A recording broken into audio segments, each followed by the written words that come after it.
First Person is produced in cooperation with the Far East Broadcasting Company, who rejoice in the stories of changed lives through the power of Jesus Christ. Learn more at FEBC.org. We can truly say we're not materialistic, and we couldn't say that before. And we really don't value things anymore, which is a very, very liberating situation. It's a little hard to describe, especially to an American culture, but it's very true.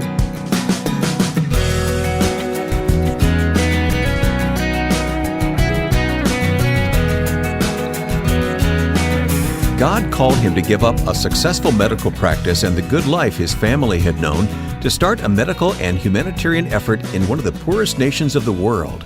Coming up, you'll meet Dr. David Vanderpool here on First Person. Welcome, I'm Wayne Shepherd. So happy you've tuned into this week's interview, the latest in our series that highlights people who have given their lives to Christ and serve his kingdom purposes. For more about our program, look us up online at firstpersoninterview.com or facebook.com/firstpersoninterview. You can learn more about our guests there online. The founder of Live Beyond is our guest. Dr. David Vanderpool is an American surgeon who's been called by God to the country of Haiti, where they offer a variety of health and humanitarian services, all in the name of Christ. Even education and providing clean water is on the ministry agenda of Live Beyond. But the story of how it all began is a great one, and I asked Dr. Vanderpool what life was like for him and his family before they learned of the 2010 Haitian earthquake. Life was good. I had a surgical practice there in Nashville, Tennessee. Wonderful life. The kids were in a wonderful school. We had a great neighborhood, lots of great friends, good church environment. The worst thing that happened to us was if our latte was cold as we went through the coffee line, And so we're talking about a really nice, comfortable lifestyle. Yeah. And that's a thing that most of us in the United States are very accustomed to. Yes, we are. And I know that you were serving the Lord with your medical practice, and you were even traveling in other parts of the world at that point. Were you on short-term trips? That's right. We had, when the children were young, we had started doing medical missions overseas. It was something that my wife and I had as a goal throughout our life. We were actually junior high sweethearts, which is just an amazing thing. And so we discussed this in high school and college, that we wanted to be missionaries. Life happens, get married, get a mortgage, have kids, and things become a little more distant. Those memories become a little more distant. So we were very fortunate to be able to serve in medical field in the short-term missions, and but not go whole hog until a little bit later, so to speak. So it was January of 2010 when that devastating earthquake happened in Haiti. Tell me about that event and how it changed your life. Well, it was a life-changing event. We had been working in Mozambique in East Africa prior to that. We had started a nonprofit organization in 2005, actually in response to Katrina, the hurricane that devastated Mississippi and Louisiana. And we've been working overseas in Mozambique and in Honduras as well. And the news feeds started talking about a tremendous earthquake in Haiti, centered in Port-au-Prince. And the images were flashing across my screen in my office, in my surgical practice. And I felt at that point the Lord was saying, you need to go. And so that was the beginning of the saga. Yeah. And when you went, you thought it was just to be of temporary medical assistance there. Am I correct? That's right. We were very fortunate in that we were able to work in a hospital that was donated to us by a friend. The hospital had never been outfitted, so it was built but never had any equipment in it. So we were able to acquire equipment. In our peak, we had about 160 doctors working there, and around 400 or 500 nurses. And so it was quite a place. It was on the Dominican border, actually. So we had electricity and running water and all those things you'd like to have in a surgical hospital. Mm-hmm. And at that point, we treated tens of thousands of individuals, performing surgery on these people who had been injured in the earthquake. Mm-hmm. There for about 6 weeks initially, and then we realized that we were in for a longer term commitment. Yeah. All right. Well, yeah, I'll say because, tell me what that longer term commitment involves now at this point. You sold your home and decided to move to Haiti. That's right. And what we did actually that first 3 years after the earthquake, we would close my practice, my medical practice, every month for a week. And we would lead medical teams to Haiti. And so we did that for 3 years, every single month.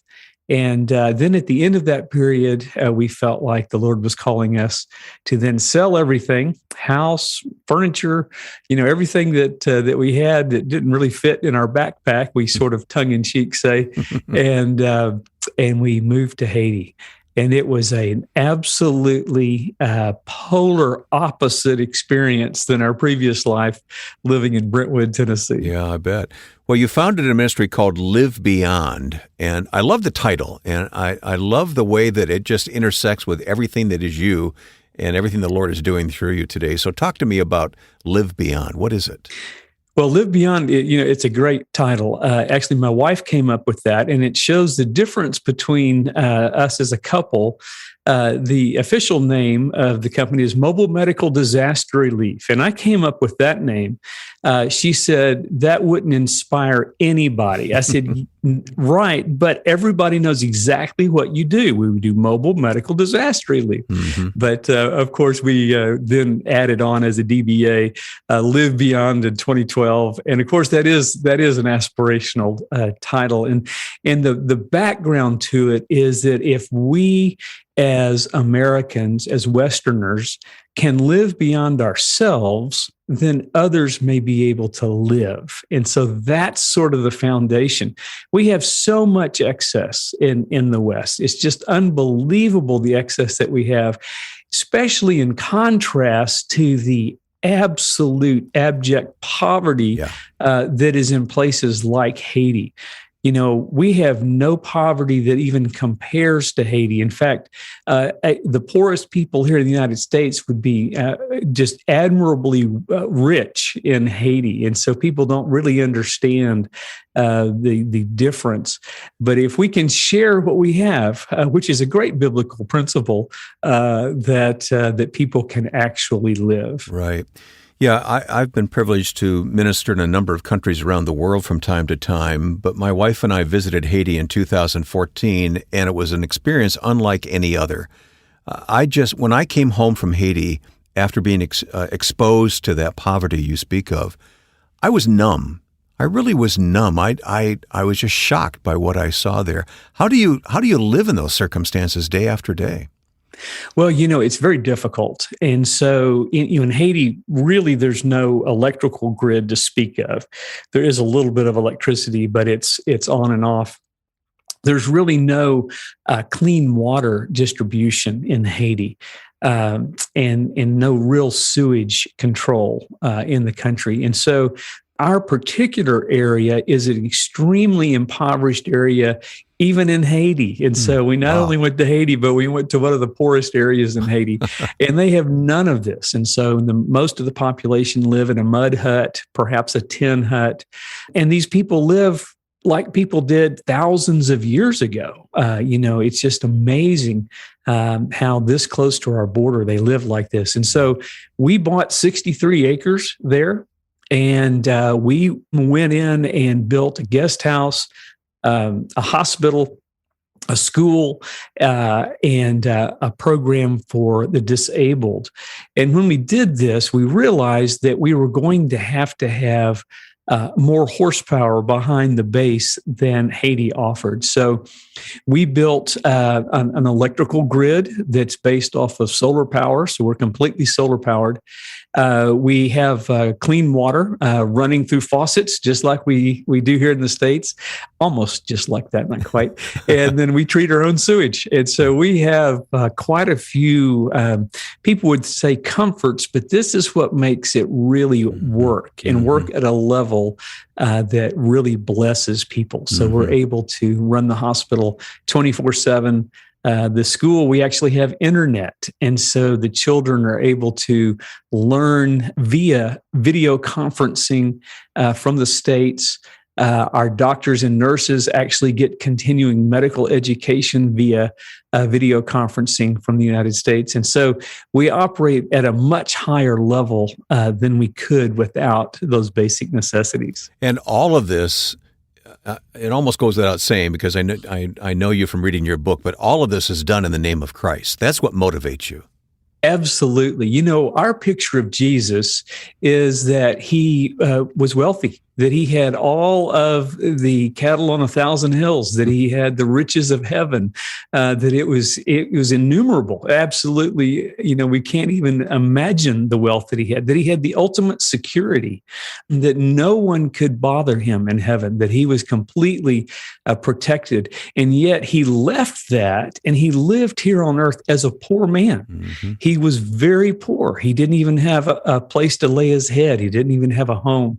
And so he lived a lot like the Haitians do right now. And so that's sort of an interesting thing, that he valued human life, eternal human life, but as well human life that's here on earth, so much that he left his riches and that he became poor himself, and he took care of people. And we believe that one of the greatest ways to spread the gospel is to take care of people's physical needs first.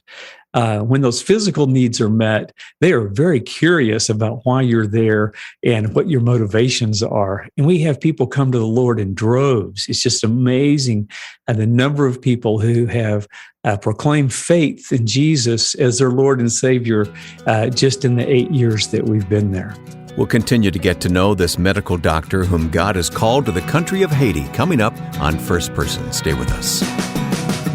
I'm Ed Cannon. The Far East Broadcasting Company partners with First Person because we celebrate the stories of people everywhere who have given their lives to Christ and serve Him.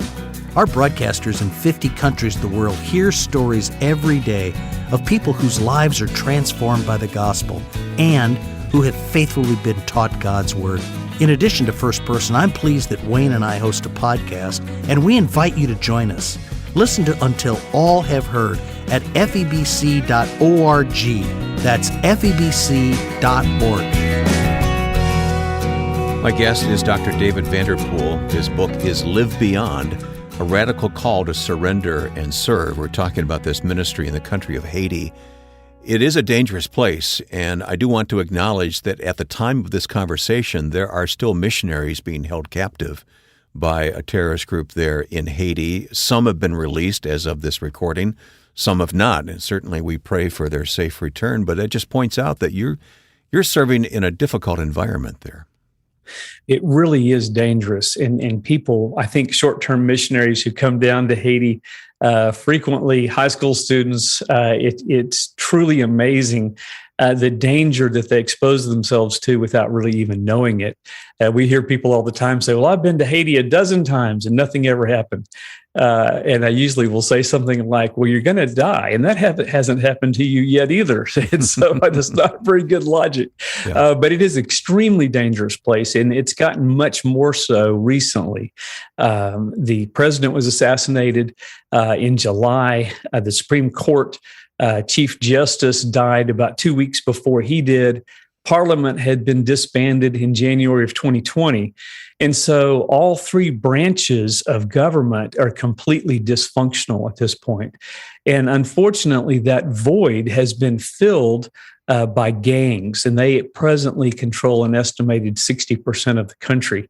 There's some 150 gangs in Haiti, 3 of which are predominant, and these particular gangs are very vile, very violent, and do a lot of damage. We've experienced this damage firsthand, and the violence perpetrated against us has been pretty fierce. And so it's something that people need to take into account. Well, I'm sure you take all the precautions, and we certainly pray for your safety and all those who work with you, whether they are missionaries or Haitians themselves. So I want you to tell me some of the stories. Tell me some of the ways that you see God at work there through your ministry, Live Beyond in Haiti. You have such exciting stories to tell. It's time to share some of those, Doctor. That's always the hardest question because there's so many. I mean, the stories just sort of roll off the tongue. It's things like, the life-changing events that take place for people. So I think of one lady who's named Berlene, and Berlene is a wonderful person. You would absolutely love her. She's very winsome, very friendly, very warm. And she would come to, she works for us. So we have about 100 employees there. And she would come to church, and we knew she wasn't a believer. And she would weep and weep and weep and just say, I want to believe in Jesus, but I just can't. And, we knew that she was a prostitute when we hired her. We knew that. And we just thought, well, it's the prostitution, the extra money that she's talking about. And so this went on for months and months and months and months. And one day on Friday, she said, I'm going to come to church on Sunday, and I'm going to turn my life over to Jesus. Well, she had said that several times, and it hadn't happened, so we sort of, smiled and winked and, said, well, we'll see you Sunday, but not really very certain that she would come. And Sunday she showed up. And, at the end of the sermon, she came forward. And in Haiti, they confessed their sins in front of everybody. Of course, most of the men knew her sins, particularly, but because something that we don't do in the United States much anymore. But so she was confessing her sins. We had an American group down there, and I was translating for her, as she was speaking. And so she gets up and she said, well, as you know, I'm a prostitute, and I'm giving up prostitution. She said something I didn't know. And she said, but I'm the temple cult prostitute for the local voodoo temple. Oh, goodness. I didn't know that piece, and I mean, at the end of the day, it's pretty similar, but that was a big deal. And she said that the voodoo priest said he would kill me if I left voodoo and became a Christian. And so she said, today I'm going to die. Oh, wow. And she meant that literally. Yeah. We baptized her. She came up out of the water and was transformed. I mean, the smile on her face was hasn't stopped. I mean, this has been probably 5 years ago. She never misses an opportunity to come to worship. The voodoo priest actually died himself. She didn't die, and she's been an absolute transformation for her community. And that's just one example of how people have come from the evils and the darkness of the kingdom of Satan and then transferred their lives to Jesus in a dramatic way. Yeah, I didn't realize you were going to tell that story. I did want to ask you about encountering the spiritual darkness there. It's very real, isn't it? This is something that you encounter every day, I would imagine. Every day. It doesn't play well in the United States. So sometimes we have to watch the stories we tell. But she was demon possessed. And when she was baptized, came out of the water and was obvious that the demon was gone. And, I know a lot of people don't believe in that. We see it on a regular basis, both in Africa and Haiti and places we work. And so it's not a question, for us anymore. Yeah. We see things like that all the time. It's just amazing. Another woman who is just a great story. Her name is Maisie. And Maisie was a voodoo priestess, and she wore a red hat band, which is a sign of being a voodoo priestess. And she actually walked through fire to worship Satan. And that was the way the voodoo priestess would do that. And she had these horrific burns to her legs. And I'm a trauma surgeon. And so this was when we were coming down for a week a month with medical team. She came in. My wife, Laurie, actually was her first encounter. She was running the wound clinic, my wife was. And Maisie comes in with these absolutely horrific burns on her feet and legs. And so my wife, Laurie, calls me over, and we start treating Maisie. And my wife asks if she can pray for Maisie. And Maisie adamantly shook her head. No, she wants to have nothing to do with Christianity. She did want the healing of her legs. That was definitely part of the equation, but she did not want Jesus. And so this happened month after month after month after month, after year. We saw Maisie. We hired Maisie. She actually worked on our base. And one day she came forward and gave her life to Jesus. We baptized her. She was transformed from the kingdom of darkness to the kingdom of light in the twinkling of an eye. And she was abandoned by her voodoo associates. They all abandoned her. The Christians didn't trust her. They saw her legs. I mean, they were obviously burned. And it was a lot like Paul in his early days. Her reputation preceded her. Mm-hmm. And so she was really outcast by both groups. And it took a while for that to come around.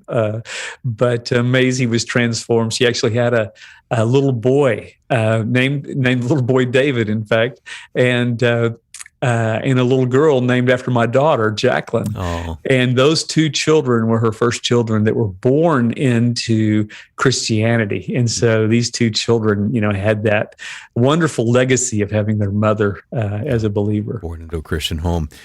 Well, wonderful stories. You've mentioned the medical work. You mentioned a school. And I would imagine there's a feeding program. And any regrets as you look back on giving up a successful practice of surgery in this country and the comfortable life in Tennessee and going to Haiti? Any regrets? The only regret I have is that we didn't do it earlier. It's so amazing. This is a little funny. We sold everything we had, we sold our land, we sold our home, everything, and had no credit card. And so we come back to the States after the pandemic hit and there was all the violence, and applied for a rent a house, and I had no credit. None. It wasn't that I had bad credit. I didn't exist. They said, we don't see you on any record. Well, I had run 3 companies, in my day, I was a successful surgeon. They said, you don't exist. I literally don't. And so after 8 years, apparently you're completely wiped off the rolls.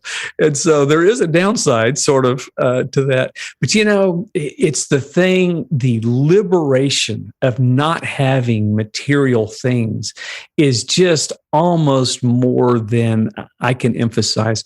And we had everything. I mean, we had nice vacations. We had a nice little farm in southern Tennessee. All this stuff, as much stuff as you could have.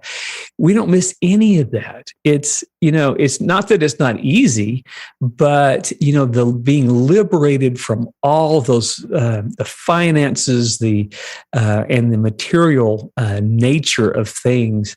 We can truly say we're not materialistic, and we couldn't say that before. Absolutely could not say that, and we really don't value things anymore. Which is a very, very liberating situation. It's a little hard to describe, especially to an American culture, but it's very true. This is an amazing story of God reorienting his life to serve the people of Haiti. Our guest has been Dr. David Vanderpool, and we'll place a link to his book titled Live Beyond, A Radical Call to Surrender and Serve at firstpersoninterview.com. These conversations take place weekly, and anytime you cannot listen on radio, you can always listen on our website or even subscribe for automatic downloads of the podcast. And bringing you these weekly interviews is made possible by the support of the Far East Broadcasting Company, because the stories of lives changed by Christ are celebrated by all of us, and FEBC wants you to rejoice at the stories of people turning to Christ wherever FEBC's programs are heard. More at febc.org. Now, with thanks to my friend and producer Joe Carlson, I'm Wayne Shepherd. Join us next time for First Person.